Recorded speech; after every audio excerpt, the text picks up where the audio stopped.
Bom, sejam então muito bem-vindos a mais uma tertúlia da Primeira Luz. Esta é referente ao mês de novembro. Estamos quase a terminar mais um ano de tertúlias. Tem sido uma viagem muito interessante até aqui. O, no mês de dezembro ficam já a saber que a tertúlia vai ser no dia 19 e vai ter uns convidados muito especiais porque vai ser a equipa da Primeira Luz que vai ser entrevistada ou que vai estar em conversa com alguém que vocês conhecem, que todos conhecem, portanto, vamos fazer um género de um balanço e também para vocês conhecerem um bocadinho melhor as pessoas da Primeira Luz. Alguns de vocês já os conhecem de trás para a frente, mas vai ser uma oportunidade para fazermos uma festa, digamos assim, mais próxima do Natal, portanto, dia 19. Bom, para quem não me conhece, eu sou o Luís Afonso, vou estar aqui hoje, infelizmente, sozinho nesta sessão, mais o Tiago e convosco, como é óbvio. Uma vez que o meu colega Nuno Luís hoje tem um compromisso ao qual não pode faltar e, portanto, hoje estou aqui um pouco mais sozinho a liderar esta sessão. Como sempre, esta sessão está a ser gravada, portanto, pedia também um bocadinho de atenção a isso. Se houver alguém que tiver alguma coisa contra, pronto, tem que sair, não é? E o tempo de duração da mesma vai ser de 1h30 aproximadamente. A tertúlia de hoje vai ser em modo portfólio, ou seja, o nosso convidado, o Tiago Mateus, vai apresentar um tema chamado improviso versus planeamento. E para quem está a assistir a esta tertúlia, vou pedir-vos que durante a exposição do Tiago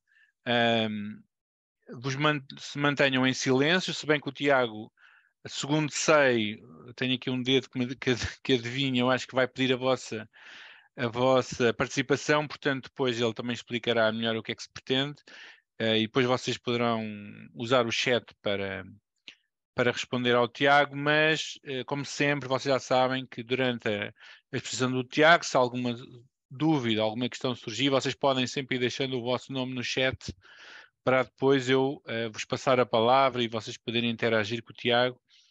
E é isso que se pretende, porque isto só faz sentido se vocês participarem e quanto mais participação houver, mais interessante fica esta tertúlia. E sem mais demora, vou-vos então apresentar o Tiago. O Tiago é uma pessoa que eu particularmente já sigo há algum tempo, é um fotógrafo que eu muito admiro, é um bom amigo também, já tive a oportunidade de partilhar com ele vários momentos e descobri que ele é um engenheiro que vive e trabalha em Almada, mas esta faceta dele de mais técnica, digamos assim, mais científica, não se sobrepõe de todo à parte de amante de natureza que ele também é. Ele gosta muito da natureza, gosta da praia, gosta do mar. E em 2014 comprou a sua primeira câmara e desde então tem deambulado sem grande sucesso, diz ele, isto são as palavras dele. Eu não sei se concordo muito com ele ou não, mas ele tem deambulado por diferentes tipos de fotografia, anda na fotografia de rua, depois na de retrato, na de viagem, mas em 2016 achou que era tempo de se dedicar mais à natureza e também como refúgio tem feito longas caminhadas na natureza, que é uma coisa que ele gosta bastante, e começou a perceber que o vazio que se sentia, se calhar um pouco também a ver com a rigidez do trabalho que faz, que se podia ser preenchido com a arte de captar a paisagem e a natureza. Portanto, desde essa altura, portanto, já há uns 5 anos, 6 anos, já percorreu a pé muitos quilómetros da nossa costa, já desfrutou de tardes calmas e relaxantes, também já andou a apanhar frio por essas florestas fora, já viu magníficos pôr do sol, já sentiu o vento e a chuva. Ou seja, ele e a natureza gostam muito de partilhar coisas e então é este longo caminho de partilha que ele vai partilhar connosco hoje, passando aqui a repetição. E é nesta área da fotografia de natureza que ele conseguiu fazer as primeiras fotografias que ele acha terem qualidade suficiente para serem partilhadas e tem-o vindo a fazer em diversas séries de certeza que ele vai apresentar hoje, alguns projetos.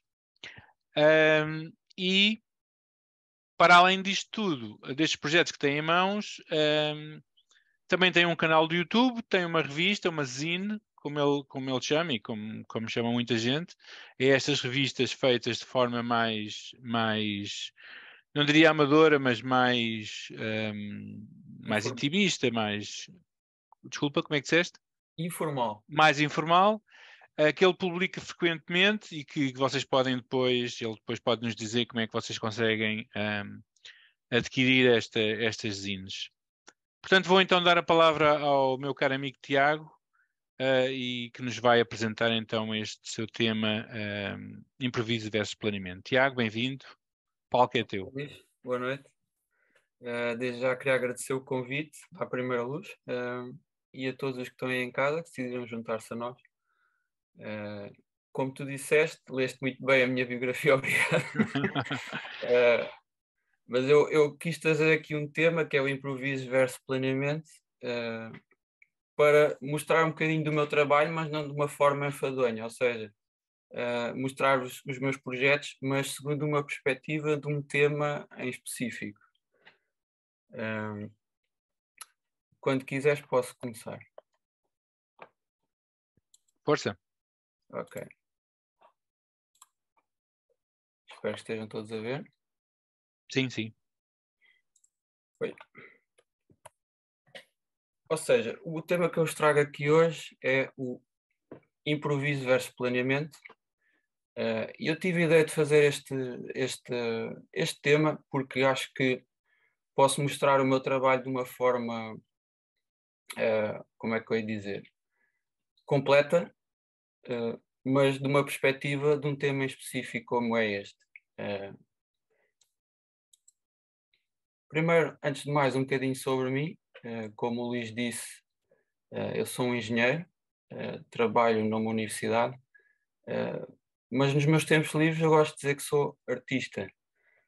Não gosto de dizer que sou fotógrafo, ou não gosto de dizer que sou marceneiro, ou não gosto de dizer que sou pintor, outra coisa qualquer. Considero-me, acima de tudo, um artista. E considero que a fotografia que é uma ferramenta que eu uso na minha expressão artística. Esta fotografia demonstra isso mesmo. Aí estou eu no meio da natureza, a tentar imitar os carvalhos. Não sei se tive muito sucesso ou não, estou assim um bocado torto, mas era esse o objetivo, era dar um bocadinho de surrealismo e apresentarmos a minha forma de estar na natureza. Bom, vamos então passar ao tema que eu vos trouxe aqui hoje, o planeamento. O planeamento, quando nós pensamos em planeamento, se calhar pensamos, bem, vou a determinado sítio, se calhar ao fim da tarde ou de manhã, e chego lá e tiro uma foto, não é? Mas depois começamos a pensar um bocadinho mais sobre isso. Se calhar vou ao final da tarde e espero ter assim um bocadinho de tempo nublado. Mas depois, passado um bocado, já estamos a pensar em que lente é que levamos, se levamos um tripé, qual é a mochila, será que queremos nevoeiro, será que não queremos, será que a fotografia ficava bem em tons de outono, será que pus gasolina no carro, será que devia tirar férias e pensar melhor nisto? Bom, e a certa altura o nosso cérebro fica assim, não é? O planeamento torna-se uma coisa extremamente complexa. E eu gosto muito de analisar a minha fotografia porque eu acho que é uma das formas de nós melhorarmos aquilo que fazemos, é analisar aquilo que fazemos. Pensei como é que o planeamento pode ou não influenciar a minha fotografia. E engenheiro como sou, comecei por ter uma abordagem um pouco mais científica. E desenvolvi esta equação muito complexa em que descreve exatamente o que é o planeamento. Ou seja, o planeamento é o inverso do improviso. E se analisarmos bem esta equação, chegamos à conclusão que quando o improviso tende para infinito, significa que o planeamento tende para zero. E vice-versa. Ou seja, se o planeamento tender para o infinito, o nosso improviso tendo para 0. Até aqui está tudo bem, não é?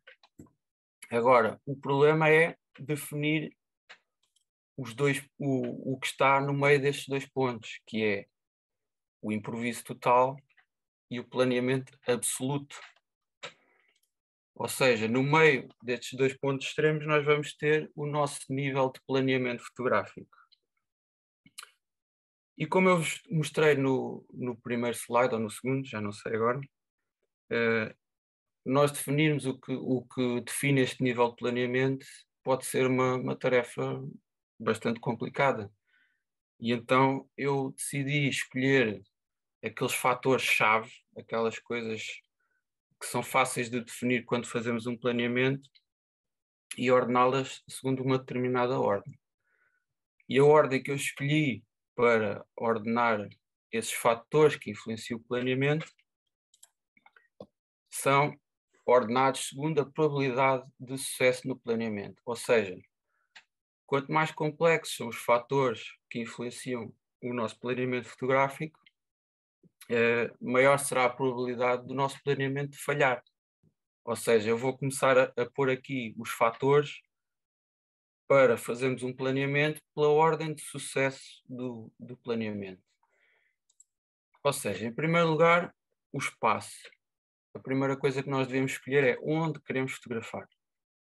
E nesse espaço eu vou dividir em espaço desconhecido, ou seja, nunca lá estivemos, não sabemos como é. Um espaço conhecido, que até fazemos ideia de como é. E uma terceira hipótese, que é um espaço extremamente familiar, ou seja, é um espaço que nós conhecemos já muito bem.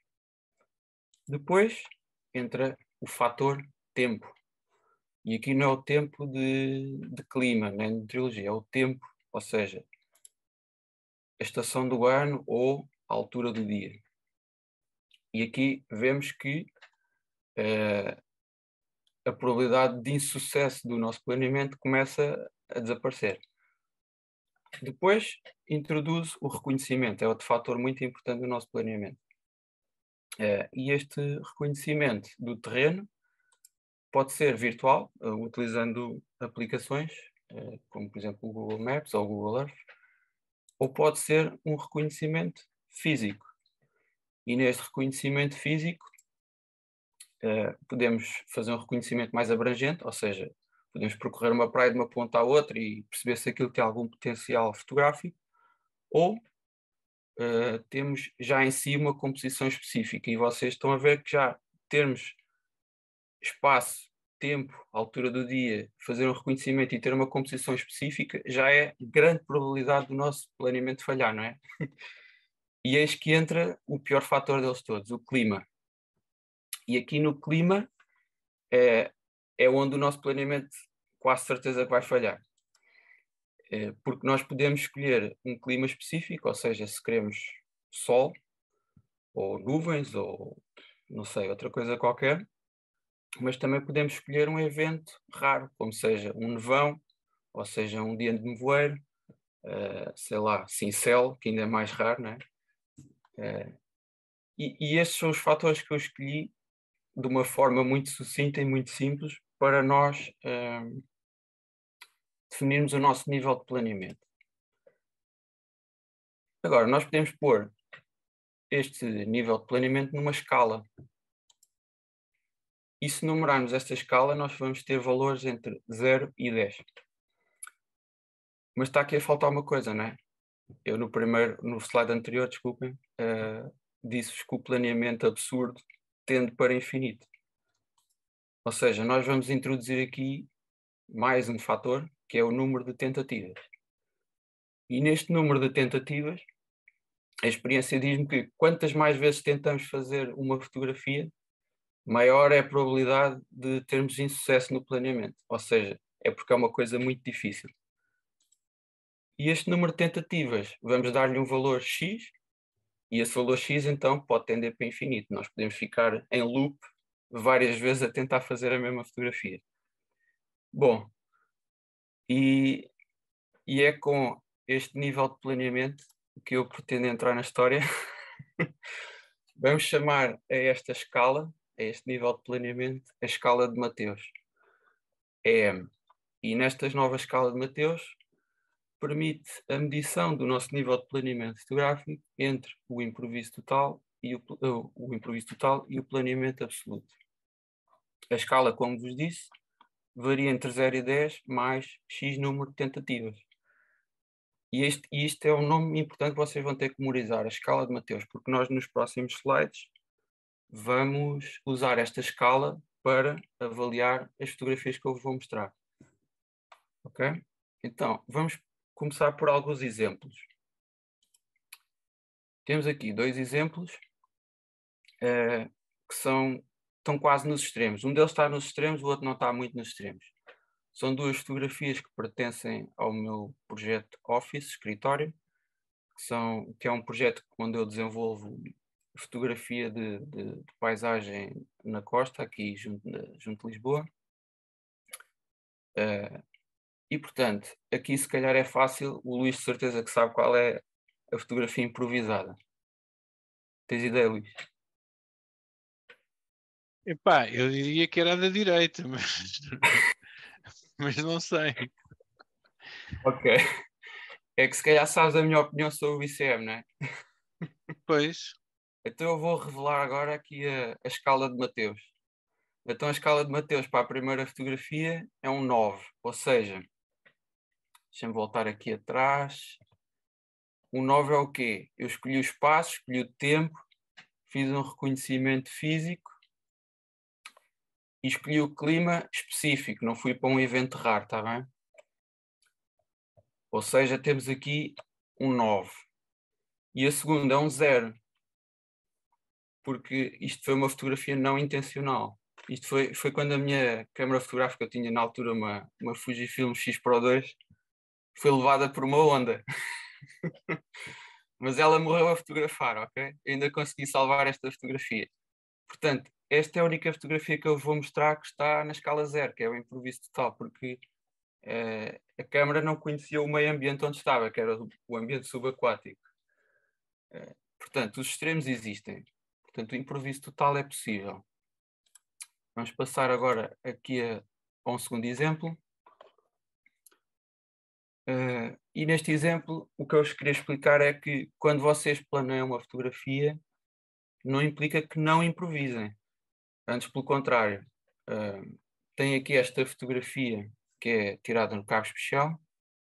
Isto são umas falésias muito altas, com cerca de mais de 100 metros de altura. Aqui não se vê muito bem porque a imagem parece pequenina, mas neste ponto onde eu tenho o rato, se conseguem ver, estão ali 2 pessoas e elas quase não se vêem. Portanto, dá para ter a escala do sítio. Bom, e para esta fotografia, isto é uma fotografia de escala de Mateus 10, ou seja, eu escolhi tudo, inclusive o evento específico que foi um dia de trovoada. E eu consegui esta fotografia que já estava aos tempos para tirar com esta composição. Mas eu, para tirar esta fotografia, tive o tripé cerca de 1h30 montado no mesmo sítio.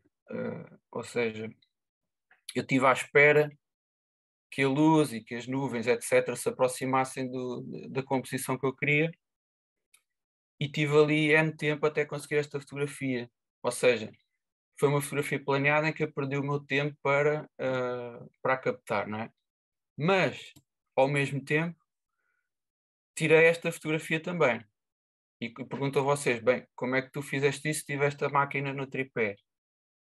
É simples, eu tinha um segundo corpo comigo, que estava com uma alça ao pescoço, e simplesmente, à medida que as coisas iam acontecendo sobre o mar, eu ia tirando fotografias. Esta foi uma das fotografias que eu tirei, e tem uma escala de Mateus de 2, não é? Portanto, é uma coisa inesperada, nós não estamos à espera, é de improviso. A única coisa que eu escolhi foi o local onde queria fotografar. Portanto, vocês podem planear, podem ir para o terreno, podem plantar o tripé, mas se tiverem a sorte de ter outro corpo, vão aproveitando e à vossa volta de certeza que há coisas que podem aproveitar para ir fotografando. quer seja macro, quer seja nuvens a passar na superfície do mar, raios a cair, etc. Mais um exemplo. Esta é uma foto de reconhecimento que eu fiz com o telemóvel. Isto é uma praia. Continuamos no projeto Office, esqueci de mencionar isso. É uma foto que eu fiz com o telemóvel num dia de sol, portanto estava um dia terrível para fotografar. Desculpa. Como vocês podem ver aqui pelo céu já queimado. Mas eu percorri aqui vários quilómetros ao longo desta costa, que fica ali ao pé antes do Cabo da Roca, e tirei várias fotografias como esta com o telemóvel. E esta foi, depois mais tarde, olhando para as imagens que tirei, foi a que eu escolhi para plantar o tripé, como eu fiz da outra fotografia. Mas pensei também que o sítio tinha algum potencial, vamos lá, cinematográfico. E foi o sítio onde eu decidi também fazer um pequeno filme, uma curta, com um título que fosse Tempestade de Verão, ou A Última Tempestade de Verão, uma coisa assim.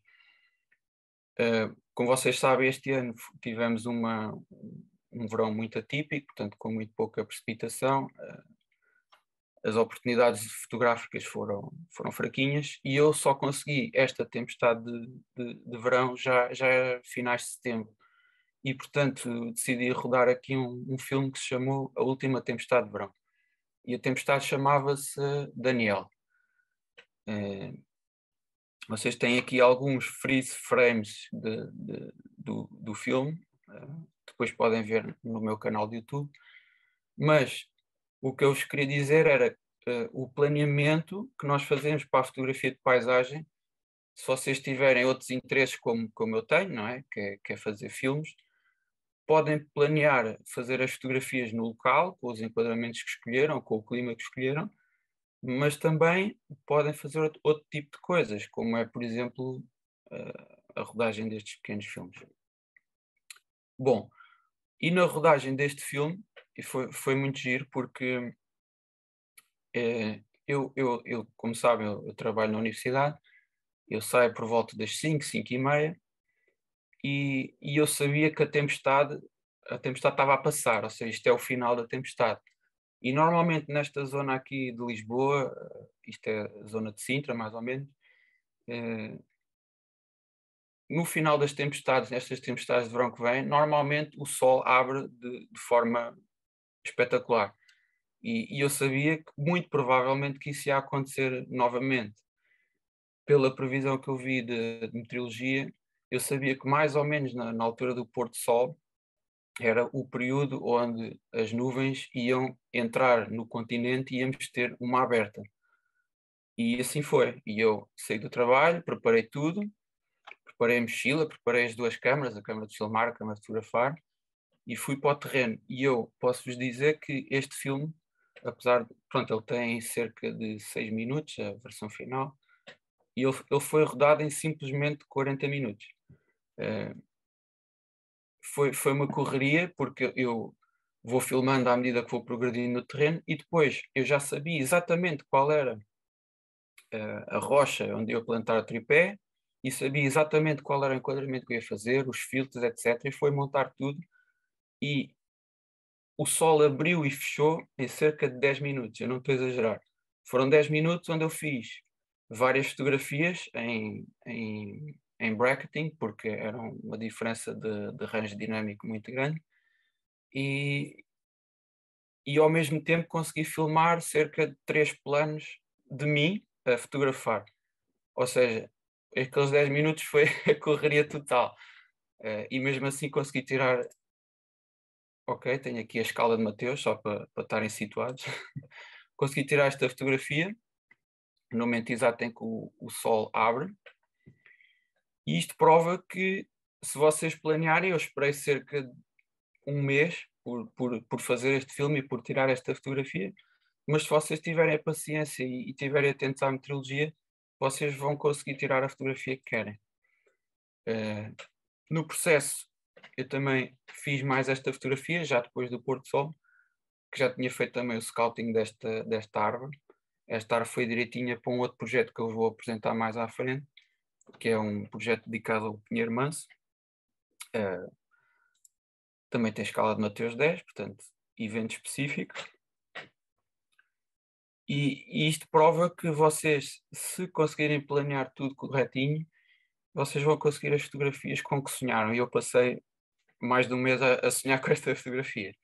Porque no dia em que eu fui fotografar esta árvore, ou melhor, não a fotografei, mas eu via lá, mas sabia que não ia conseguir tirar uma fotografia boa porque não tinha este céu de tempestade que vocês veem aqui no fundo.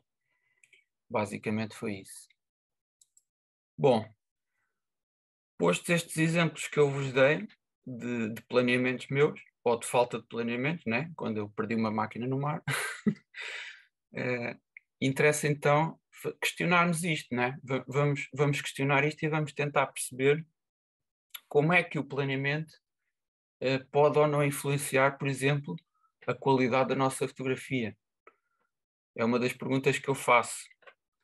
Outra das perguntas que eu faço é se o planeamento aumenta ou diminui a nossa produtividade. Ou seja, se nós perdemos muito tempo a planear uma fotografia, será que nós não estamos a perder ritmo de trabalho ou a perder outras oportunidades de fotografia? E a terceira pergunta que eu fiz a mim mesmo foi: será que o excesso de planeamento pode afetar a nossa criatividade? Ou seja, se nós planeamos uma fotografia ou duas e vamos para o terreno, se vamos com duas palas e não vemos mais nada a não ser aquela fotografia que nós imaginamos. E estas três questões foram três questões que me preocuparam, porque são três questões essenciais que podem ou não definir o sucesso das nossas saídas fotográficas. Então, agora queria, com a ajuda do Luís, à altura do quiz, fazermos aqui um teste. Vocês já estão dentro do que é a escala de Mateus, que é a nossa escala de planeamento. Eu vou pedir-vos para, no caso destas duas fotografias, escreverem no chat qual é a fotografia improvisada. Tem 10 segundos. Luís, estás a ter respostas? Estou. É unânime que é A. Ok. É unânime. Até agora sim, são várias respostas, mais 10, portanto. Queres fazer os tambores? Há aqui uma pessoa que diz que é B, Ok. mas do resto toda a gente diz que é A. Quem é que diz que é a B? O Jorge Vicente Gonçalves. E o Carlos Tenente agora também diz que é B. Se calhar está a ser. Agora já vão mudar todas a opinião. Não sei. Eu vou Portanto, revelar. Metem os tambor. Muito bem. Ok. Então, a improvisada é B. Depois no final tiramos conclusões sobre isto, está bem? E agora, qual é a fotografia planeada?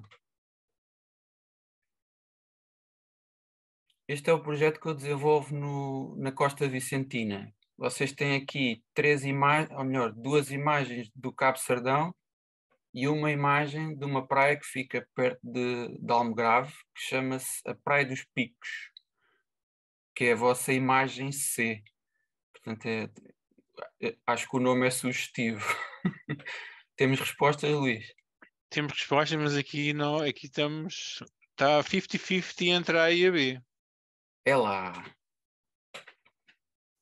Continua. Ok. Entre A e a B, não há um claro vencedor. Temos A. Olha, quem disse A, se calhar já está errado, não é? Temos uma escala de Mateus 3. Aqui temos uma 12, atenção. Isto foi ou seja, a segunda tentativa, não é?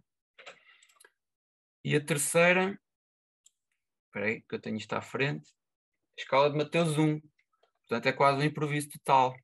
Era uma praia que era desconhecida para mim e fui lá explorar. e tirei esta fotografia. Isto já foi perto da hora do almoço, como podem ver pelo sol. Vamos passar à próxima. Este conjunto tu conheces, não é, Luís?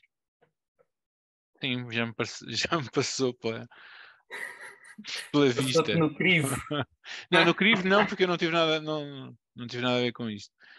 Mas sim, foi finalista no concurso de manteigas. Pois. E isto são 3 fotografias do meu projeto de escritório. Desculpem, 5 fotografias do meu projeto de escritório. São todas feitas da mesma praia, que é a Praia da Areia do Mastro, que fica aqui perto do Cabo Especial. E eu achei super interessante o chão. Tem umas cores muito invulgares. Então, e qual é a fotografia improvisada? Temos resultados? Neste momento, se calhar a está a ganhar. Ok. Sim, Acertaram todos desta vez. Pronto, não vos vou massacrar mais com perguntas. Mas acho que conseguimos responder a esta pergunta. Será que o excesso de improviso ou a falta de planeamento pode afetar a qualidade da fotografia? E nós vimos aqui que nas respostas que vocês deram, eu penso que vocês avaliaram as fotografias, não foi por acharem que eu fiz mais ou menos improviso. Acho que avaliaram as fotografias pela sua qualidade. Eu acho que aí é indistinguível. Se vocês tiverem algum mérito fotográfico, acho que é indistinguível uma fotografia improvisada. Ou seja, quando eu digo improvisado, não é chegar lá e disparar a câmera. Digo improvisada, que vocês não estavam à espera de encontrar aquilo, mas chegaram lá e enquadraram e fizeram tudo certinho. Eu acho que em termos de qualidade da fotografia, o planeamento não afeta. Ok? Passamos então a tentar responder à segunda questão, que é, que eu agora já não me lembro, mas pronto. Temos aqui 20 fotografias, elas estão a preto e branco porque simplesmente não estão editadas. Isto foi um dia muito interessante em que eu fiz um planeamento daqueles de nível 10, ou seja, eu queria um evento específico no clima e tinha feito o reconhecimento de quase todas estas fotografias que vocês têm aqui. Algumas não têm, mas a maior parte sim. E isto foi feito entre as 7 da manhã e penso que as 2 da tarde. Eu depois parei porque tive que ir almoçar, já não aguentava mais de fome. Portanto, foram muitas horas a fotografar e isto foi em janeiro deste ano e eu acho que desde janeiro até hoje ainda não vejo mais nenhum dia de nevoeiro como este aqui na margem sul. E foi um dia histórico para mim porque eu consegui adiantar muito o meu projeto de Pinos Pinha, que é um projeto que eu dedico à fotografia do Pinheiro Manso, mas não é o Pinheiro Manso qualquer. Portanto, vocês veem aí árvores que eu digo que são as árvores mártires da costa portuguesa, ou seja, são árvores que estão muito perto da linha de costa e que sofrem muito com os ventos costeiros, com as tempestades, com maresias, com todas as intempéries que o mar traz sobre elas. E vocês podem ver que nestas 20 fotografias que eu tenho aqui, existe, peço desculpa, existe um fio condutor, que é portanto, o ambiente que eu quis dar à fotografia e o planeamento que eu fiz para atingir este, como é que eu ia dizer, este sentimento, ok? E este dia foi muito importante para este projeto porque houve 2 fotografias que se destacaram. Uma delas é esta, que eu já tinha tentado fotografar 2 vezes, sem sucesso, portanto, mas neste dia estava tudo alinhado para conseguir esta fotografia, que era uma composição que eu já tinha estudado e que já tinha ido lá 1, 2, 3 vezes e só a terceira vez é que eu consegui. Outro exemplo que eu tirei neste dia foi esta, que já ganhou um prémio este ano no Festival In Situ, em Vozela, o segundo lugar, que foi um planeamento nível 10, portanto, eu tinha escolhido tudo, mas ainda não tinha tentado, mas foi à primeira, foi uma sorte, porque pronto, não é todos os dias que temos condições destas no sítio onde eu moro. Portanto, para vocês terem noção, eu acho que desde janeiro até agora ainda não apareceu mais nenhum dia de nevoeiro como este. Pronto, e isto responde-nos à nossa segunda questão, que é: o planeamento aumenta ou diminui a nossa produtividade? Ou seja, nós vamos, nós, eu penso que aumenta, porque nós, quando pensamos nas composições e quando pensamos naquilo que queremos fazer, eh, com- como eu vos mostrei neste dia que tirei estas 20 fotografias, eu cheguei lá e a maior parte das fotografias foi só montar o tripé e disparar. Não houve muito mais do que isso. Óbvio que tive que andar de um lado para o outro e muitas vezes procurar as áreas que me lembrava delas e, e testar o enquadramento, andar com o tripé um bocadinho mais para a direita, um bocadinho mais para a esquerda, não é? Porque as coisas também mudam no intervalo de algumas semanas e meses. Mas, ao fim e ao cabo, eu tinha já aquilo tudo mais ou menos engatilhado, passo a expressão, e, e num dia consegui avançar imensamente o projeto que tenho em mãos. Eh, Portanto, eu penso que o planeamento, se for bem feito, pode aumentar e muito a nossa produtividade. Aqui tenho outro exemplo de outra fotografia que eu acho que esta foi a que eu tentei mais vezes fazer. Portanto, isto são mais uma vez 3 fotos não editadas. As duas primeiras são assim um bocadinho esquisitas, porque são panorâmicas que eu não corrigi a perspectiva, foi só para vos mostrar aqui. Mas são as 3 tentativas desta foto, ou seja, em escala de Mateus, um 14. Ou seja, esta foi a quarta tentativa. E eu, para esta fotografia, que é uma fotografia bastante dramática, em que temos uma árvore que está em pé e a outra que está derrubada por uma tempestade, era necessário que houvesse aqui uma entrada de luz dramática, ou seja, que houvesse aqui quase um evento incrível que só acontece uma vez. E eu tive muita sorte, porque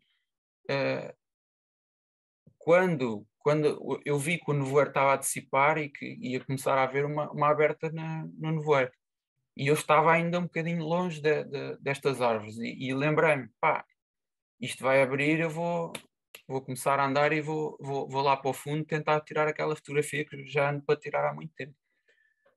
E consegui chegar a tempo, e consegui tirar, isto é uma panorâmica, penso com 4 ou 5 fotografias, e consegui tirar as 4 fotografias e juntá-las todas, porque eu estou muito próximo da árvore, por isso é que tive que fazer panorâmica, e consegui a fotografia, mas significa também que, que o planeamento compensa neste sentido, ou seja, se vocês tentaram uma, duas, três, esta foi a quarta vez, eu já quase que sabia de cor quais eram as posições em que tinha que tirar as fotografias para depois juntar isto mais tarde. Ou seja, eu acho que com este exemplo eu consigo responder à terceira pergunta, à terceira e última pergunta, que é: será que o excesso de planeamento pode afetar a nossa criatividade? Bom, eu penso que não. Eu penso que não, por um motivo muito simples. Porque se vocês tiveram aquela visão criativa que eu tive, que foi: ok, eu preciso de nevoeiro, mas não é só nevoeiro, eu preciso aqui de um evento fantástico para preencher esta fotografia, porque se for só nevoeiro é uma fotografia igual às outras, não consigo pôr o sentimento nela que eu queria. Eu não desisti e continuei a persistir, e portanto a minha visão criativa foi totalmente preenchida naquela fotografia. Portanto, se o planeamento pode afetar a criatividade, eu acho que não, porque eu consegui realizar a fotografia mesmo, uh, mesmo tentando uma, duas, três, 4 vezes. Bom, e estamos a chegar ao fim da apresentação. Eu acho que tenho aqui já meia hora, não é, Luís? mas ainda vamos à ronda bónus. Alguns de vocês já me conhecem e provavelmente já viram as minhas fotografias, portanto, eu gosto sempre de incluir fotografias inéditas nas apresentações que faço. Não foram muitas até agora, mas vocês vão ter direito aqui a ver algumas fotografias que eu fiz nos últimos meses. Se não vieram aqui para ver não só a minha cara, mas também algumas fotografias. E eu dei o título a estas últimas fotografias, que é Há mais vida para além dos projetos fotográficos. Que são fotografias que eu tenho tirado, mas que não dizem necessariamente respeito aos projetos fotográficos que eu desenvolvo aqui, mais ou menos na área onde eu moro. Portanto, vou começar por vos mostrar algumas fotografias dos picos da Europa, que foram feitas agora em novembro. Estavam dias de outono fantásticos. Eu agora, se calhar, não vou comentar muito. Vou só passar assim as fotografias, mais ou menos 10 segundos cada uma, e vocês vão apreciando. Portanto, isto foi feito na zona no maciço ocidental dos picos da Europa. Tivemos alguns dias de sol, algumas manhãs de sol que permitiram umas contraluzes assim bonitas. Encontrei árvores fantásticas. Estes chamam-se as barbas do diabo, estes líquenes. São bosques maioritariamente populados por faias, mas lá no meio existem carvalhos gigantes como este. Tivemos também alguns dias de muita chuva e nevoeiro. E as fantásticas montanhas dos picos da Europa. Este é um bosque de faias, onde as faias crescem por entre rochas, como estas. E já estamos no Gerês. Isto é perto de Pitões das Júnias. Ainda não era outono. Foram alguns dias de sol, decidimos ir até aos rios, fotografar os cursos de água.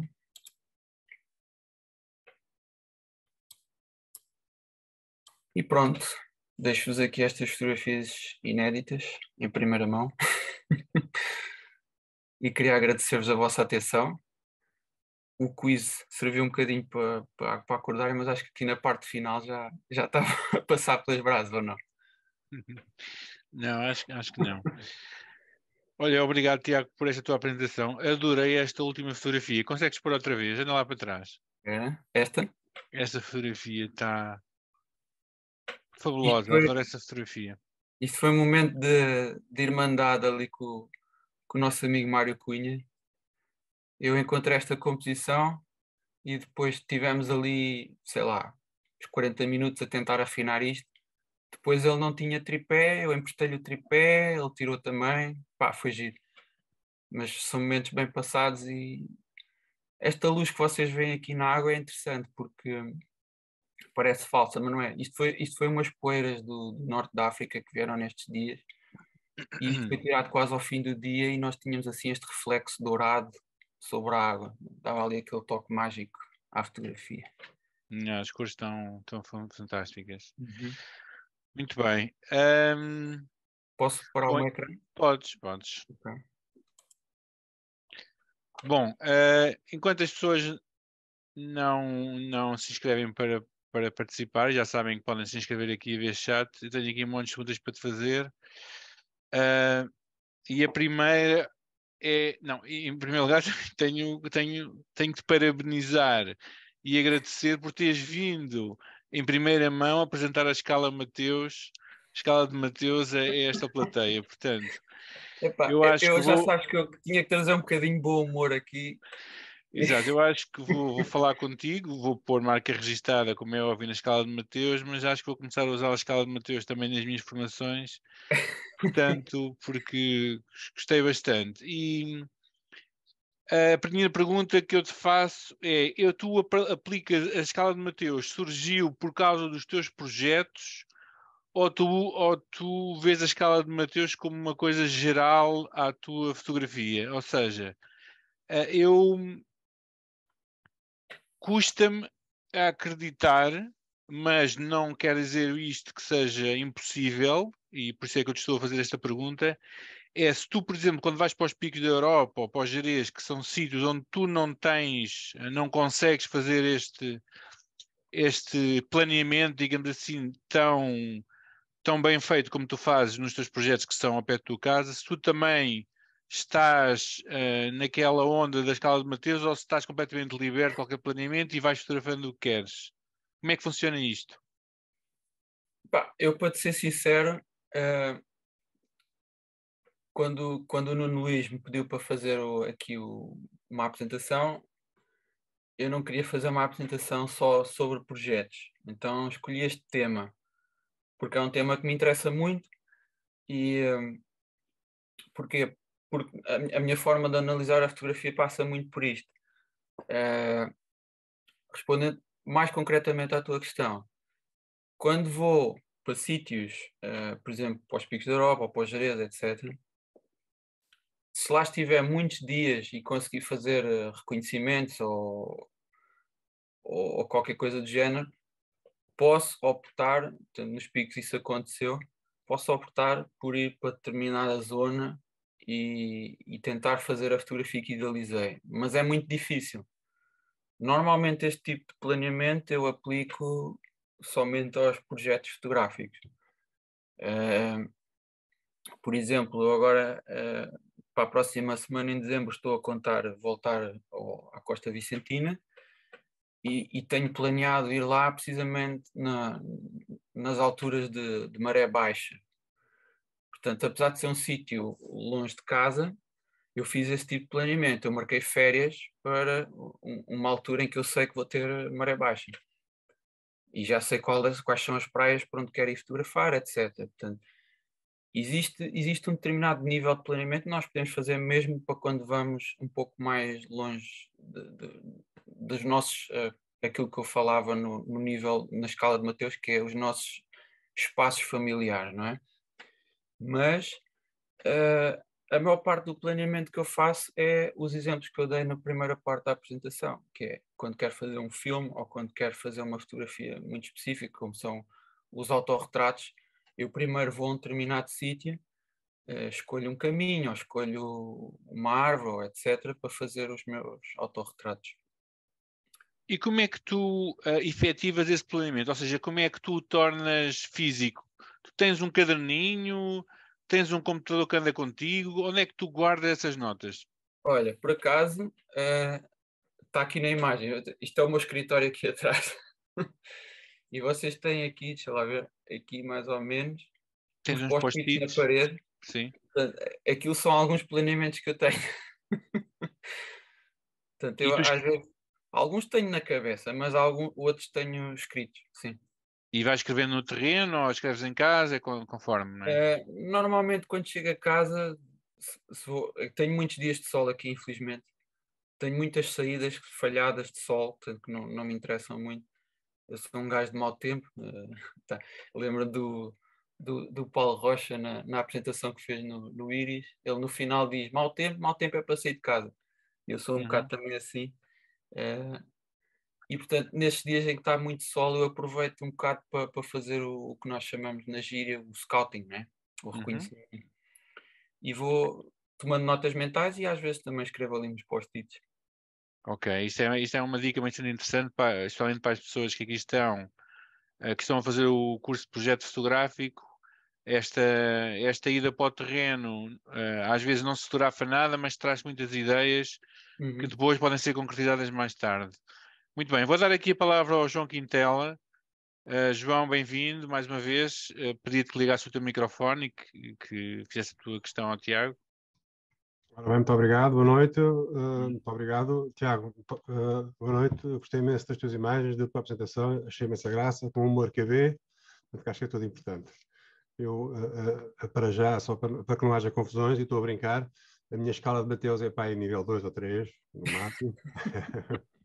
Enfim, olha, quando tu fizeste aquelas questões todas que chegaste à conclusão, portanto, se o planeamento aumentava ou diminuía a criatividade e, acima de tudo, aumentava ou diminuía a produtividade, eu fiquei com a ideia que, de facto, o único ganho que tu arranjas é, de facto, na produtividade.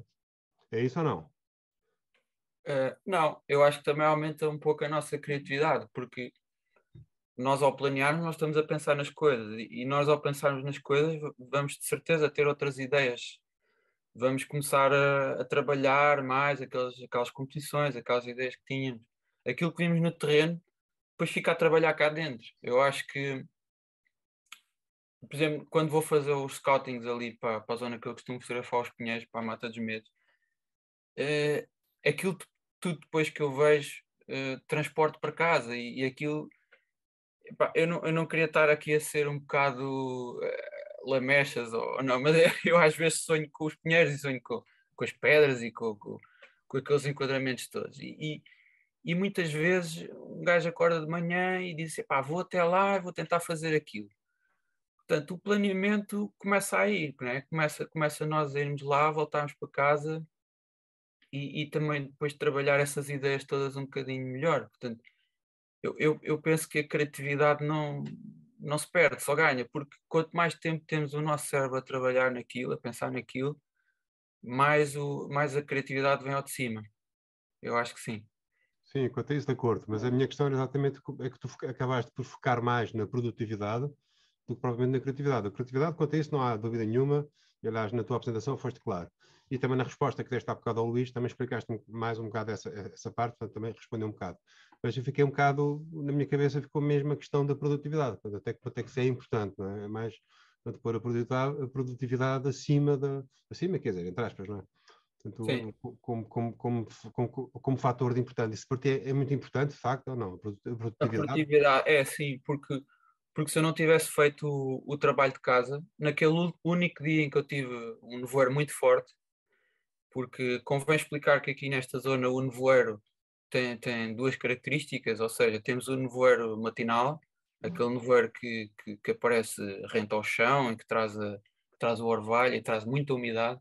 Temos também o outro nevoeiro que é o nevoeiro marítimo, e esse nevoeiro não assenta, ou seja, ele passa por cima da copa das árvores, ele passa por cima das falésias e não assenta. E, portanto, os dias de nevoeiro, aquele nevoeiro bom, ou seja, o nevoeiro que está colado ao chão, que é aquele que eu quero, são muito raros. E quando eu digo que o nível de produtividade pode aumentar, é se nós fizermos todo o trabalho de casa e chega aquele dia especial em que nós queremos aquele evento raro, aquele evento específico, nós vamos para lá e faturamos. É uma atrás da outra. Uhum. E não há forma de falhar. É nesse sentido que a nossa produtividade aumenta. É no momento-chave em que nós só temos aquela janela de oportunidade. Não sei se respondi à pergunta ou não, mas Fantástico. Obrigado. é assim que eu penso. O meu aumento de produtividade vem daí, nos momentos-chave não falhar e ter o trabalho de casa feito. João, Obrigado. temos aqui agora que estamos no Mundial, temos aqui uma visão Messi versus Ronaldo. O Tiago é o Ronaldo da fotografia, pá, e outras abordagens se calhar são mais à Messi, mas é interessante esta tua... Nós às vezes pensamos que vamos para o terreno e somos criativos no terreno, mas isto de ser criativo em casa faz pensar, porque, por exemplo, há muitos artistas, somente escritores, músicos e outro tipo de artistas trabalham muito em casa quando estão a criar e investigam e fazem 30 por uma linha para chegar a uma coisa. E nós aqui na fotografia às vezes parece que temos que ir para o terreno e é o que aconteceu no terreno, está feito. Não, E esta tua completamente de visão acordo. é interessante, Bom, vou dar aqui a palavra ao Jorge Almeida. Jorge, bem-vindo uma vez mais. Então, olá, boa noite novamente. Parabéns, Tiago. Esta tua apresentação vem confirmar, vem relacionar muito do que eu te vejo, do que eu revejo em ti na fotografia. A forma como tu apresentaste a questão do planeamento versus improviso tem muito a ver com o que eu identifico com o sítio da fotografia que tu fazes. Mas a pergunta que eu te queria fazer, ou melhor, as duas perguntas que eu te queria fazer, têm muito a ver com o filme que eu sei que tu também fazes e fazes muito bem. Se a escala que tu utilizas para o filme, ou se a valorização da escala que tu utilizas quando vais fazer um filme ou quando fazes o filme é a mesma para a fotografia, ou não, ou seja, se tens que planear mais ou não o filme. Mas principalmente o que eu gostava de saber de ti é qual é a importância que o filme está a ter para ti, e qual é a relação que tu tens com o filme e com a fotografia. O filme será um complemento à fotografia, o filme vai-te preencher mais, vai-te dar algo que a fotografia não te consegue dar. Pronto, gostava de saber qual era a relação que tu estás a ter com o filme, que tão bem fazes. É isso. Ok, obrigado, Jorge. Eu acho que em nível de planeamento é igual. Portanto, não há diferença nenhuma. Até porque eu, quando vou fazer os filmes, normalmente no final do filme apresento as fotografias que fiz no próprio dia. Ou seja, quando eu planeio a fotografia e planeio o filme, o nível de planeamento é exatamente a mesma coisa. Em relação à segunda parte da tua questão, que se prende com a importância que eu dou, eu neste momento é um amadorismo muito grande ainda em termos de filme, ou seja, eu sou simplesmente um gajo com uma câmera no meio da mata ou no meio de uma praia a fotografar. Portanto, a importância que eu dou é um bocado relativa, porque eu comecei a fazer os filmes da mesma maneira como fotografo, ou seja, os enquadramentos, o storytelling, né? O contar da história, se calhar é o mesmo que eu utilizo para a fotografia.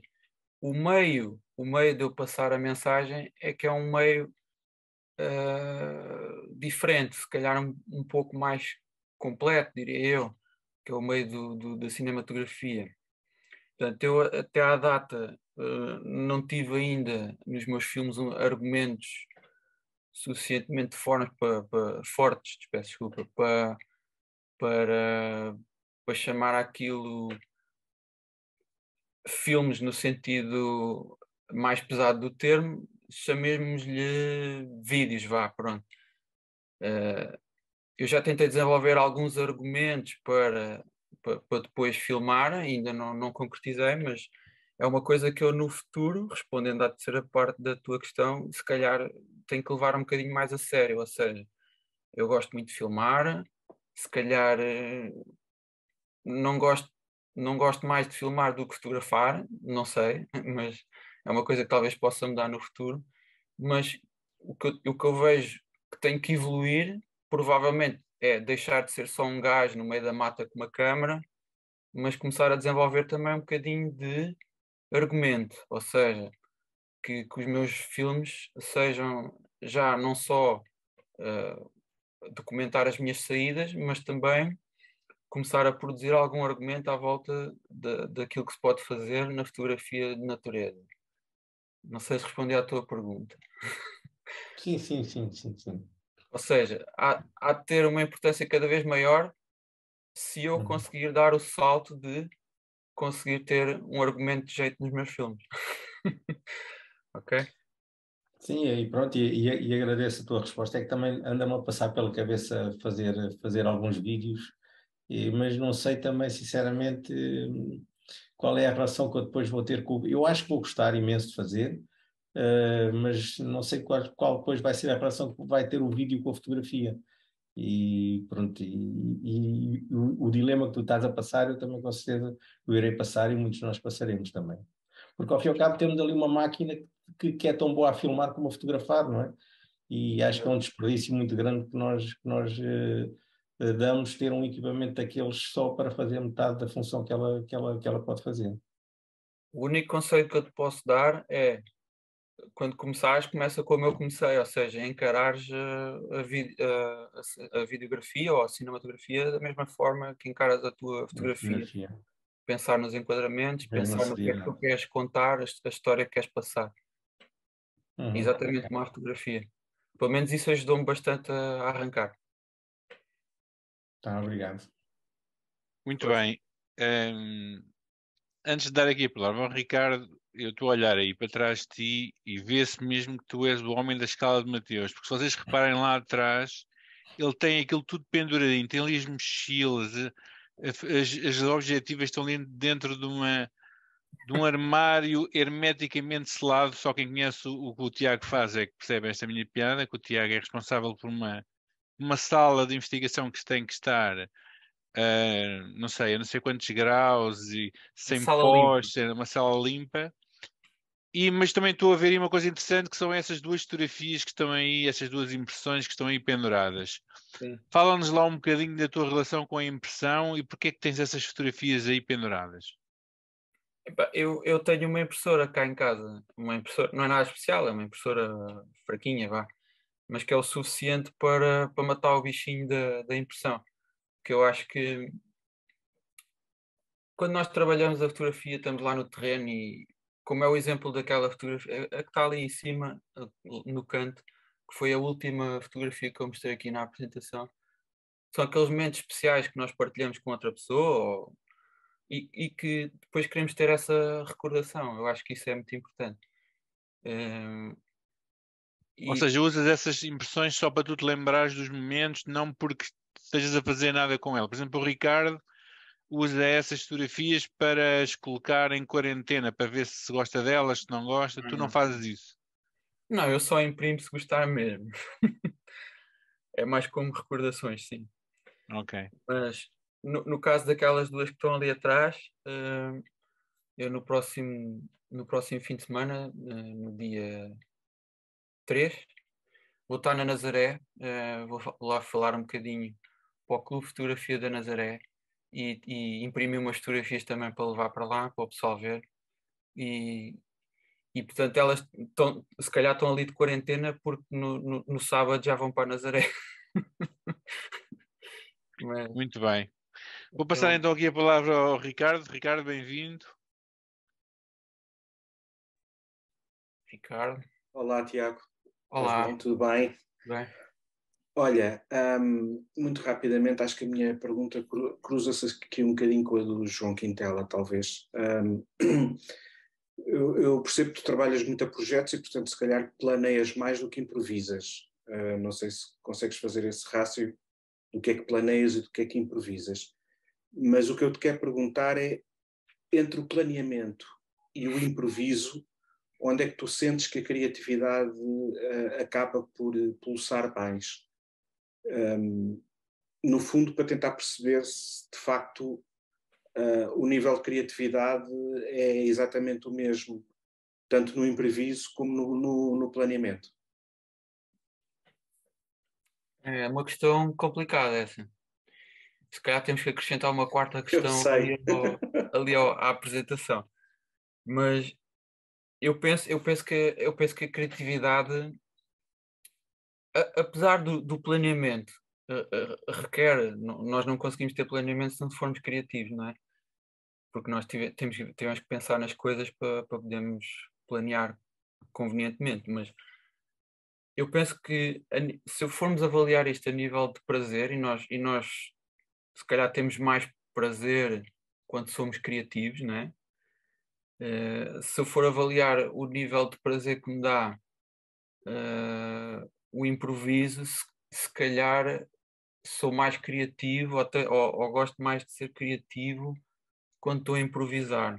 Se eu tiver, por exemplo, estou-me agora a lembrar de alguns episódios, se eu tiver, por exemplo, junto a uma ribeira e tiver ali aquelas folhinhas de outono a circular na água, os reflexos da água, etc., eu sou capaz de perder horas a fotografar só essas coisinhas e estou ali e não planeei nada daquilo, não é? E estou super feliz a fotografar aquelas coisinhas e passo horas na ribeira a fotografar essas coisinhas. Portanto, se calhar a criatividade surge mais nos nossos momentos de improviso. O que não significa, lá está como eu demonstrei, que a qualidade fotográfica seja superior ou inferior, não é? Porque quando nós planeamos e as coisas saem bem, a qualidade fotográfica também é muito elevada. Respondi à pergunta? Penso que sim.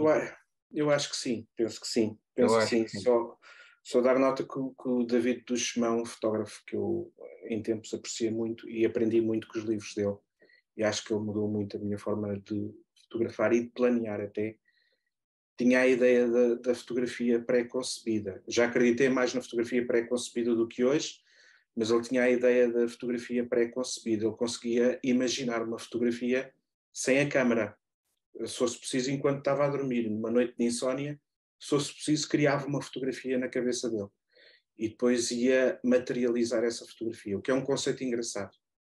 Pronto, só para dar esta nota. Respondendo também à outra pergunta da percentagem de fotografias planeadas e improvisadas, eu penso que tiro muito mais fotografias improvisadas. Até porque é muito mais fácil, não é? Apesar de trabalhares muito com projetos? Apesar de trabalhar com projetos, sim.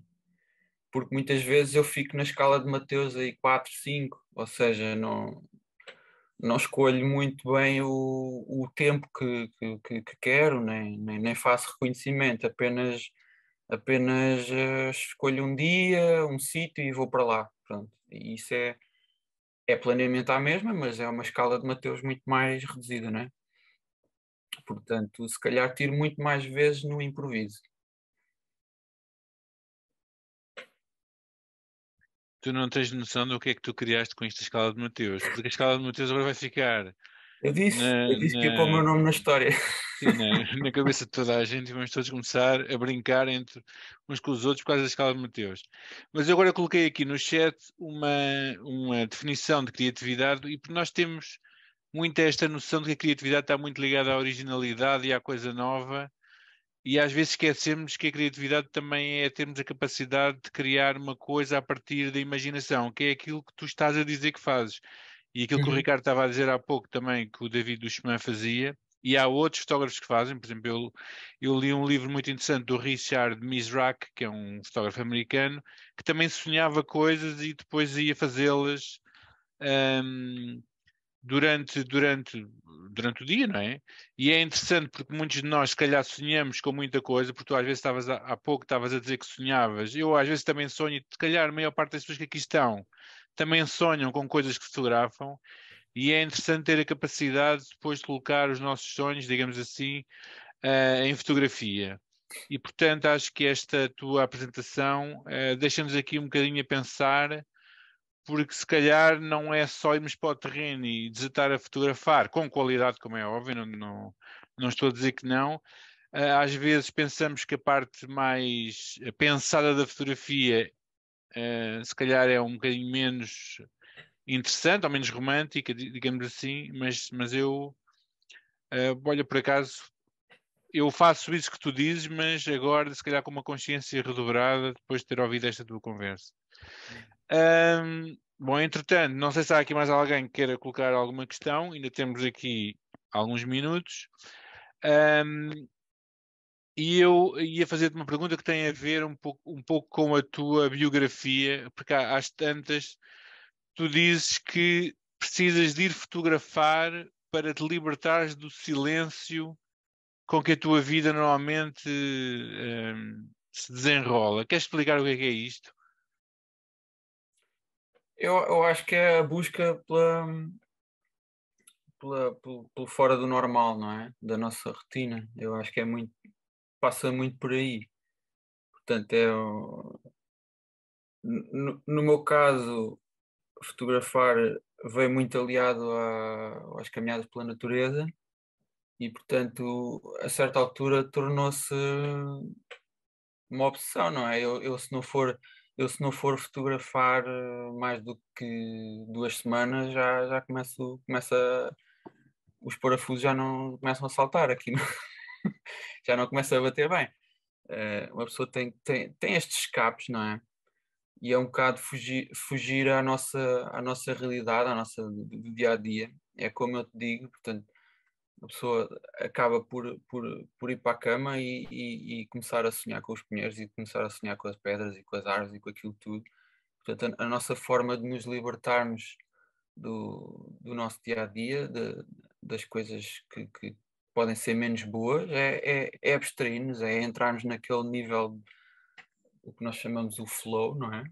Quando estamos a produzir, a criar, é entrar nesse estado de zen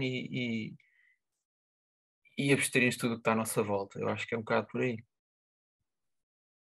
Eu sei a resposta a esta pergunta, mas vou fazer-te na mesma. Tu estás-te a ver, é porque tu tal como muitos de nós, não é? Eu incluído, tu sentes mesmo essa necessidade do ato da criação, ou seja, eu acho que tu não consegues viver sem isso e às vezes colocas na natureza, esse escape na natureza, eu acho que isso às vezes é mais uma desculpa para tu poderes ir criar. E tu, se calhar, se não criasses com a fotografia, terias que criar com outra coisa qualquer. A criação é mesmo uma coisa importante na tua vida, ou não? Exatamente.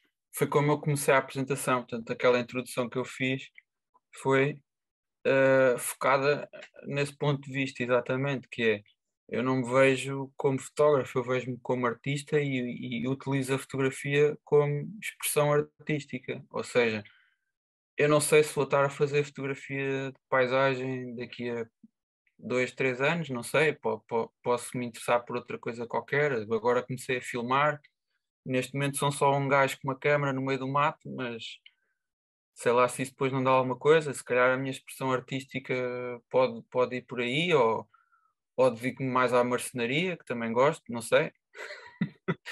Mas o que é importante é nós não pararmos de criar, não é? Que é um escape muito grande e acho que portanto, se nós formos ver as gravuras de Foscoa, há lá coisas fantásticas que não foi alguém que decidiu um dia arriscar umas pedras, aquilo foi alguém que sentia mesmo bem a fazer aquelas gravuras, a fazer aquela criação. É uma coisa que vem dos primórdios do homem, acho eu. Ou seja, é mais uma necessidade do que um escape, não é? Exatamente. Muito bem. Rui Batista, bem-vindo também aqui à nossa tertúlia. Pedia-te então que ligasse o teu microfone e que fizesse o teu comentário ou a tua questão ao Tiago. Boa noite. Bem-vindo, Rui. Boa noite a todos. Obrigado. Muitos parabéns ao Tiago, não só pela qualidade das fotos. Olhando para elas, fiquei com muita pena de não ter ido aos Picos da Europa com o Tiago, mas espero que possa resolver esse problema no próximo ano. E que ele vá novamente. E muitos parabéns pela criação da escala. Eu acho que vai realmente ser útil a todos. A minha pergunta é muito simples. Estava vendo as tuas fotos, estava curioso de perceber com que equipamento é que trabalhas. Já percebi que a X Pro 2 é defunta, mas fiquei com curiosidade de ver com que lentes é que hoje em dia tu trabalhavas, especialmente aquelas fotos do nevoeiro da Mata dos Medos. Fiquei impressionado com elas. Bom, Rui, não quero ser desmancha-prazeres, mas eu sou uma pessoa que não liga nada a equipamento. A X Pro 2 foi uma máquina que eu comprei, que ainda fazia alguma fotografia de rua, etc. Mas que depois troquei por uma Fuji XT5, desculpa, XT2. XT5 já está nos sonhos, estão a ver isto? Foi uma XT2.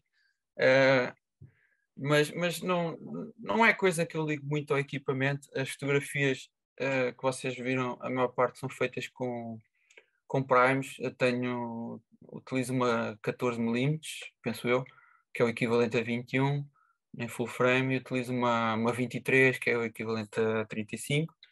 Quando não cabe tudo na imagem, como é o exemplo daquela que eu dei, faço panorâmicas, portanto não fico limitado.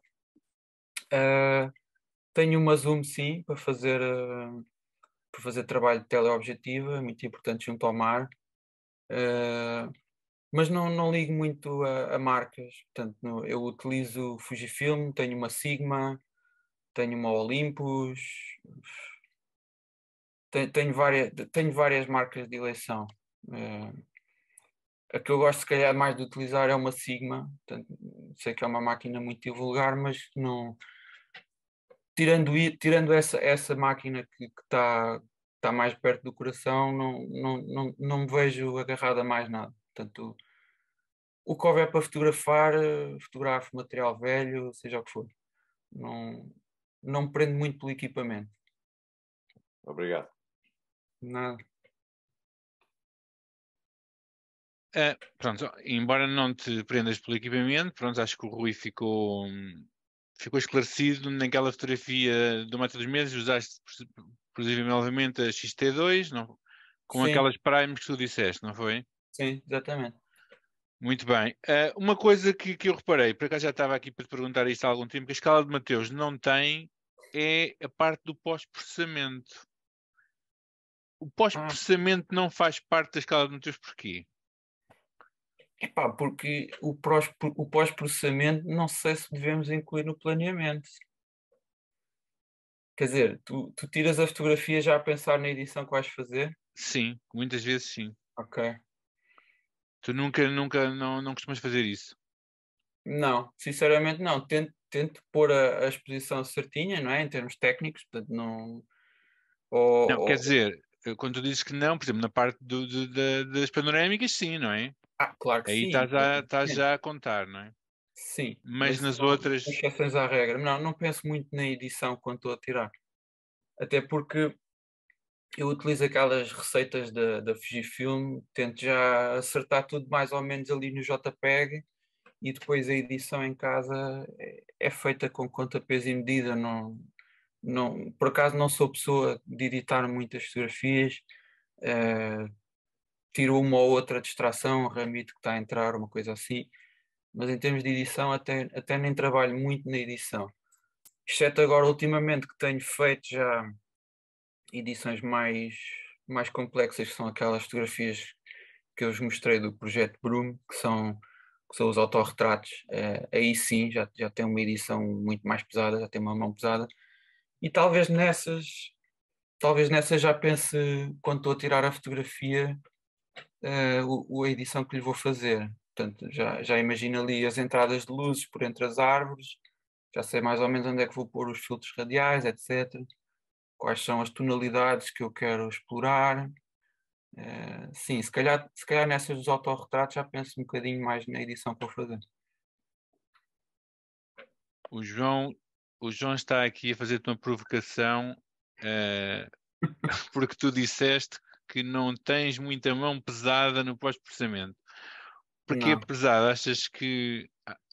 O que é para ti pesada?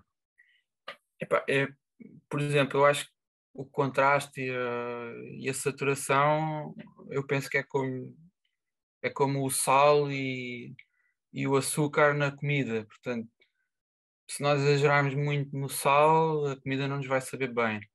Se a comida tiver insonsa, também não. E os doces podem se tornar enjoativos, não é? Se tiverem muito açúcar. Portanto, eu acho que a edição passa um bocadinho por aí. É nós saborearmos ali um bocadinho, irmos dar uma volta e depois voltamos, provamos mais um bocadinho, olhamos para o ecrã e tentamos perceber se a comida está salgada ou se o doce está enjoativo, não é? E depois é recuar um bocadinho. Portanto, a mão pesada que eu me refiro é isso. Portanto, eu tiro a fotografia e se a luz estiver boa, em princípio não é preciso uma edição muito forte. O tomilho. O tomilho se calhar é o nevoeiro, ou é o nevão, ou é o cincel. Mas não és contra as pessoas que fazem processamentos mais arrojados, digamos assim, nas suas fotografias, não é? Não, claro que não. Eu acho que se calhar um dia passarei por essa fase. Não? Eu acho que faz tudo parte daquilo que queremos transmitir na fotografia. Se a pessoa gostar daquilo que está a fazer, para mim tudo bem. Eu estou na minha liberdade de dizer que não gosto de uma fotografia muito saturada ou de uma fotografia com um contraste exagerado. Por exemplo, se for uma fotografia a preto e branco, podemos exagerar no sal à vontade, não é? Podemos pôr ali bastante sal e aumentar o contraste à vontade, que a fotografia vai nos saber bem na mesma. Mas não critico gostos, portanto, não, eu posso estar na minha liberdade de gostar de fazer as minhas edições e respeitar as edições dos outros. Portanto, a mão pesada é consoante o gosto de cada um. Claro. Olha, tu há bocado falaste aí falaste do JPEG, queria só que tu clarificasses um bocadinho aquilo que disseste. O que eu percebi que tu fazes é que tu fotografas normalmente em RAW, mas usas os modos da Fuji para ver como é que vai ficar depois no futuro o teu Sim, pós-processamento já no JPEG. Mas tu fotografas em RAW ou fotografas em JPEG? não, fotografo sempre em RAW. Não há nunca JPEG. O que eu quis dizer com isso é que eu utilizo os simulação de filmes portanto, o que eu vejo no ecrã da máquina é aquela simulação que ela faz não é? do processamento do É o JPEG. JPEG, basicamente, sim.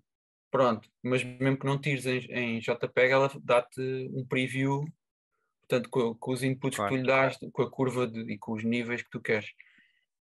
E é isso que eu me estava a referir. Portanto, eu quando afino a composição, normalmente vejo se não tenho as luzes a queimar ou os pretos muito esmagados, e era isso que eu me referia. Portanto, mas eu fotografar é sempre em RAW. Muito bem. Aqui uma última pergunta, ou uma das últimas, que tenho curiosidade. Este teu novo projeto Broom, que te põe a ti próprio na natureza, não é? Na paisagem. Normalmente os fotógrafos de paisagem e natureza não gostam muito de incluir pessoas, tirando aqueles mais que fazem fotografia mais de viagem, talvez. Mas as pessoas da natureza e da paisagem raramente gostam da paisagem natural, digamos. Não gostam de incluir pessoas, muito menos eles próprios nas fotografias. O que é que tu queres? Eu, por acaso, gostei muito das tuas fotografias quando as vi no Iris, e aconselho, eu já coloquei aí o teu link das tuas páginas aí no chat para as pessoas poderem ir ver, e recomendo que vão ver este projeto Prum do Tiago. Infelizmente a zine dele com este projeto já está esgotada, temos que o convencer a fazer uma segunda edição.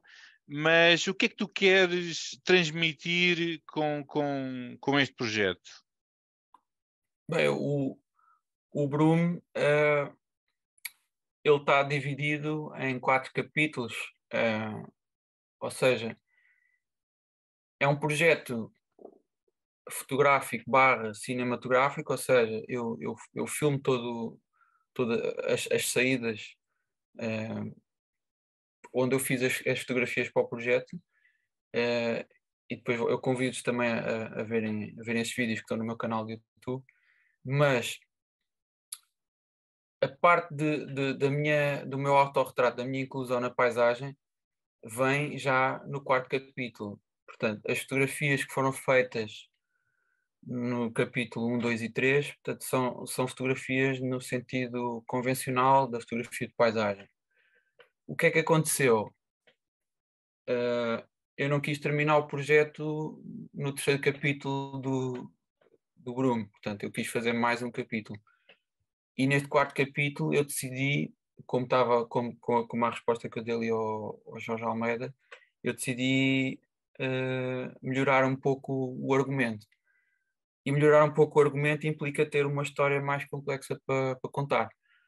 E a história que eu quis passar, que eu quero passar no 4º capítulo, que ainda não fiz o filme, que ainda está a marinar, é a história de um fotógrafo de paisagem que, depois do seu sonho azul, que é o 3º capítulo do projeto, fica preso na floresta. Portanto, depois do pôr do sol, ele fica preso na floresta, mas não fica preso, não é o preso, não é a floresta que o prendeu. Portanto, a floresta como que lança um encantamento sobre o fotógrafo, e o fotógrafo fica na floresta porque apercebe-se que é o sítio onde ele deve estar, ou seja, é a casa dele, é a casa do fotógrafo.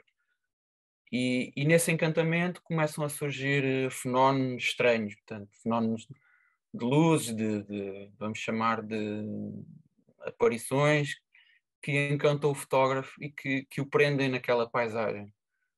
E essa prisão do fotógrafo na paisagem e o encantamento da floresta é exatamente aquilo que eu quero transmitir nas fotografias que faço de autorretrato. É um bocadinho contar a história de como eu fico preso na floresta depois do pôr do sol. Não porque me perdi, não porque estou assustado, ou não porque tenho medo, mas porque me sinto bem, e é lá que eu quero estar e é onde eu quero ficar. E, portanto, eu depois ando ali um bocadinho à procura, no meio da floresta, dos sítios onde quero, se calhar, passar a noite, não sei, a fotografar. E, portanto, esse argumento mais completo que eu quero fazer para o quarto capítulo pressupõe que eu me fotografo a mim mesmo. Ou seja, que a história que eu quero contar já tem que estar incluído nela. Respondi à tua pergunta. Fantástico. Queria aproveitar, eu podia terminar aqui, mas ainda temos uma questão aqui da plateia, que eu já vou dar a palavra ao Luís, mas queria aproveitar estas tuas palavras para dizer uma coisa que eu achei importantíssima e que acho que resume um bocadinho esta nossa conversa, que é este teu projeto Brum é nitidamente um projeto 10 na escala de Mateus, quer dizer, até mais 10, porque tu vais ter que ir lá várias vezes, e às vezes as pessoas podem se perguntar como é que tu ou outra pessoa ou outro fotógrafo chega a uma história como a que tu acabaste de contar. E se calhar essa história só se dá porque tu planeaste tudo e tens tempo em casa, onde for, ou nas viagens, quando vais para Sintra e quando vens, ou seja, precisas de tempo para criar esta história. E a tua criatividade, que está aqui bem patente, só existe porque tu dás tempo, e é uma das tuas variáveis da escala de Mateus, para criar estas histórias. Portanto, quando acho que é aqui uma boa partilha para esta plateia, que é às vezes sair de casa, ir fotografar e voltar para casa e às vezes nem sabemos bem o que é que andamos a fazer, não é? Tiramos umas fotografias interessantes, como é óbvio, mas se calhar fazer algo mais e contar uma história implica um tempo que é preciso passar, e o Tiago aqui deu-nos uma lição bem engraçada sobre isto e acho que é bastante útil. E por isso obrigado, Tiago. Vou dar então finalmente a palavra ao Luís Almeida. Luís, pedia-te que ligasse o teu microfone e fizesses tu próprio a tua pergunta ao Tiago. Boa noite a todos e obrigado ao Tiago pela partilha. Minha questão é mais sobre parte monetária. Não, é só numa perspectiva de perguntar se já pensaste em ser profissional dentro desta área de fotografia e se sim, qual é a tua opinião sobre